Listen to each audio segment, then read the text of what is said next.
అమరావతికి నిధుల వరద. సరిగ్గా 5 ఏళ్ల క్రితం 2019 జూలై నెలలో ప్రపంచ స్థాయి ఆర్థిక సంస్థలు ఆంధ్రప్రదేశ్ నుంచి పెట్టుబడుల్ని ఉపసంహరించుకున్నాయి.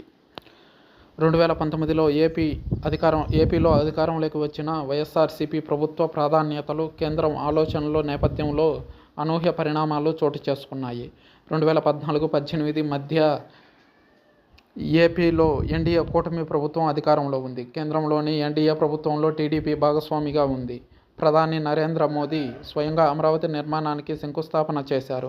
2018లో జరిగిన నాటకీయ పరిణామాలు, ఏపీకి ప్రత్యేక హోదా డిమాండ్ నేపథ్యంలో ఎన్డీఏ నుంచి టీడీపీ బయటకు వచ్చేసింది. 2019 ఎన్నికల్లో వైసీపీ ఘన విజయం సాధించడంతో ఏపీ ప్రభుత్వ ప్రాధాన్యతలు కూడా మారిపోయాయి. వైసీపీ అధికారంలోకి వచ్చిన నెలన్నరలోపే ఏపీ రాజధానికి ఆర్థిక సాయం అందించే ప్రాజెక్టు నుంచి ప్రపంచ బ్యాంకు వైదొలిగింది. సరిగ్గా 5 ఏళ్ల క్రితం 2019 జూలై 21న కేంద్ర ప్రభుత్వం సిఫార్సు ఉపసంహరించుకోవడంతో అమరావతి ప్రాజెక్టుకు ఆర్థిక సాయం అందించడాన్ని ప్రపంచ బ్యాంకు నిలిపేసింది. అమరావతి నిర్మాణ ప్రాజెక్టుకు $300 మిలియన్ రుణం ఇవ్వాలనే ప్రతిపాదనను ప్రపంచ బ్యాంకు విరమించుకున్నట్లు 2019లో జూలై 3వ వారంలో ప్రకటించింది. ఆ నిర్ణయం వెలువడిన 2 రోజుల తర్వాత అమరావతి ప్రాజెక్టును విరమించుకోవడానికి గల కారణాలను ప్రపంచ బ్యాంకు వెల్లడించింది. 2019 జూలై 18న ప్రపంచ బ్యాంకు వెబ్సైట్లో ఎలాంటి కారణాలు చూపకుండానే అమరావతి ప్రాజెక్టును డ్రాప్ చేసినట్లు పేర్కొంది.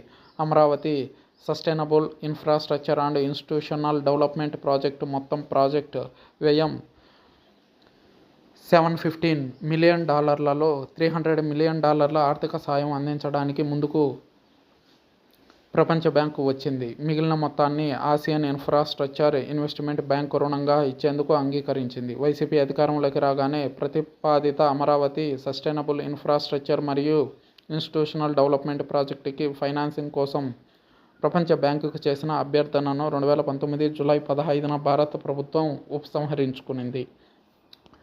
పీపీఏ అగ్రిమెంట్లన్నీ రద్దు చేసుకుంది. ప్రభుత్వ నిర్ణయంతో ప్రతిపాదిత ప్రాజెక్టు మనుగడలో ఉండదని ప్రపంచ బ్యాంక్ ఎగ్జిక్యూటివ్ డైరెక్టర్ల బోర్డుకు సమాచారం అందినట్టు అని ప్రపంచ బ్యాంక్ ప్రకటనలో పేర్కొంది. అదే సమయంలో ఆరోగ్యం, వ్యవసాయం, ఇంధనం మరియు విపత్తు నిర్వహణ రంగాలను కవర్ చేసే $1 బిలియన్ ప్రోగ్రాంతో ప్రపంచ బ్యాంక్ ఆంధ్ర రాష్ట్రానికి మద్దతిస్తున్నట్లు అప్పట్లో ప్రపంచ బ్యాంక్ ప్రకటనలో పేర్కొంది. 2019 జూన్ 27న ఆంధ్రప్రదేశ్ ప్రభుత్వం రాష్ట్ర ఆరోగ్య రంగం కోసం $328 మిలియన్ సాయం కోసం ప్రపంచ బ్యాంకుతో ఒప్పందం చేసుకుంది. ప్రపంచ బ్యాంక్ అమరావతి ప్రాజెక్టు నుంచి వైదొలిగినట్టు ప్రకటించిన 2 రోజులకే ఏషియన్ ఇన్ఫ్రాస్ట్రక్చర్ ఇన్వెస్ట్మెంట్ బ్యాంకు కూడా అమరావతి ప్రాజెక్టు నుంచి తప్పుకుంటున్నట్టు ప్రకటించాయి. చైనా ప్రధాన కార్యాలయంగా Amaravati capital city master plan కింద రోడ్ నెట్వర్క్లో భాగంగా 92.2 కిలోమీటర్స్ హైస్పీడ్ కారిడార్ నిర్మాణానికి ఈ నిధులు సమకూర్చుకోవాలని భావించారు. ఇందులో నీరు, మురుగునీరు, డ్రైనేజ్, కమ్యూనికేషన్లు మరియు డక్టు వంటి అనుబంధ యుటిలిటీ కారిడార్ల నిర్మాణం ఉంటుంది అన్నారు.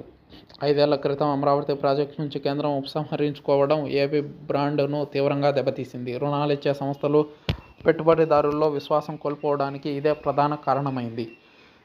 ఓ రాష్ట్ర ప్రభుత్వం, ఓ దేశ ప్రభుత్వం ఓ బ్యాంకుతో కుదుర్చుకున్న ఒప్పందాన్ని నట్టేట చించేసింది అన్న విమర్శలు వచ్చాయి. జాతీయ స్థాయిలో కూడా దీనిపైన అనేక చర్చలు జరిగాయి. అయితే జగన్మోహన్ రెడ్డి వీటన్నింటినీ ఏటా పట్టించుకోలేదు. పరిపాలనా వికేంద్రీకరణకు వైసీపీ మొగ్గు చూపి 3 రాజధానుల నిర్మాణమే మా ధ్యేయం అన్నట్టుగా ప్రకటించింది. అయితే ఇప్పుడు తిరిగి అదే ప్రపంచ బ్యాంక్ ఒప్పందంలోకి రాబోతుంది.